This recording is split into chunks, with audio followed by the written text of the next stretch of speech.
Hello and welcome to our tutorial on how to do an oil change at home. Changing your car's oil is an important part of routine maintenance and can help keep your vehicle running smoothly for years to come. In this video, we'll show you how to perform an oil change step by step, so let's get started. Step 1. Gather your tools and supplies before you get started. Make sure you have all the necessary tools and supplies. You'll need an oil filter wrench, a drain pan, a funnel, a new oil filter, and the right type of motor oil for your vehicle. You can find the recommended oil type in your owner's manual or by checking the manufacturer's website. Step 2. Warm up your engine to make the oil easier to drain. It's a good idea to warm up your engine for a few minutes. Just start your car and let it idle for a bit, then turn it off and wait a few minutes to let the oil settle. Step 3. Locate the oil filter and drain plug. The oil filter and drain plug are usually located under the car's hood.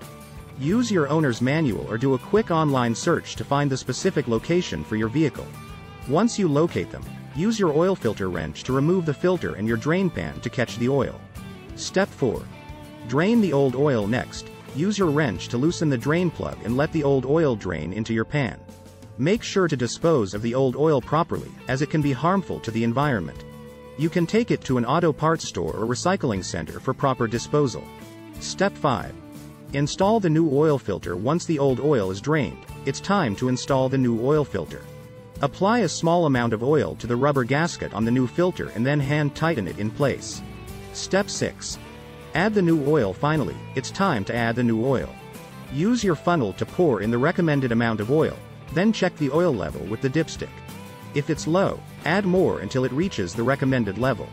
And there you have it, a step-by-step guide to performing an oil change at home. Remember to always dispose of the old oil properly and check your owner's manual for specific instructions on your vehicle. If you found this tutorial helpful, please give us a thumbs up and leave any questions or comments below. We'll do our best to answer them in a future video. Thanks for watching.